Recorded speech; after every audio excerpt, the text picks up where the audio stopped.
Hi, Greg Davenport from JGD Prepared Service. I just wanted to spend a couple minutes and talk about the recent events that have been happening in Florida and across the southern states. It's kind of alarming to see so many disasters happen at one time.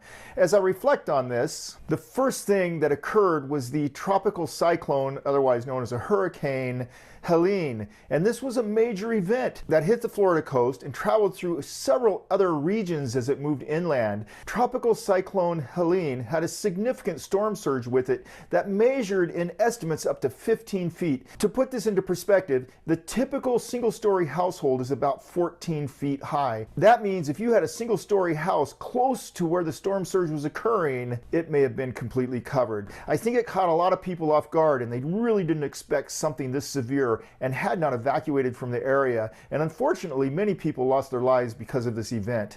As this storm moved inland, it continued to cause significant damage, and up to 14 inches of rainfall was seen in areas such as Asheville, North Carolina. If you were to look at a map, you would see that Asheville, North Carolina is extremely inland from the coastline.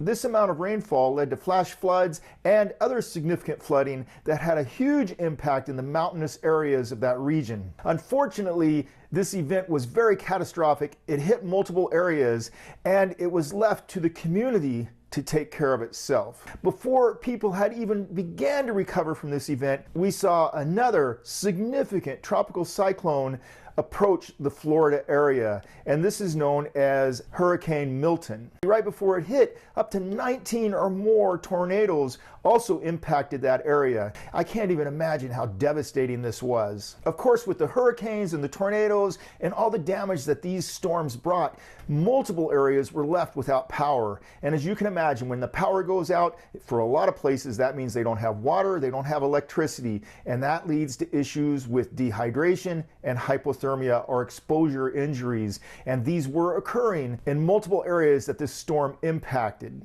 As I followed the story, I was not surprised to hear how long it was taking for outside agencies and relief efforts to occur, and how the community had to take care of itself. Neighbors helping neighbors. This is a huge thing that I talk about in every lecture, in every course, in every presentation that I give, how the community will have to be involved and how it's dependent upon them to deal with the initial crisis of any disaster that occurs, and that's exactly what took place here. The community had to take care of traumatic injuries that were occurring. It had to look at how to avoid hypothermia, how to avoid dehydration, and take action to help those in need. It also had to deal with elderly and special needs populations, and it had to deal with chronic diseases in individuals that were now left without medical care that might need it. I am so proud of those who put themselves out there, and I want to take a moment to recognize these heroic individuals for all that they have done and continue to do.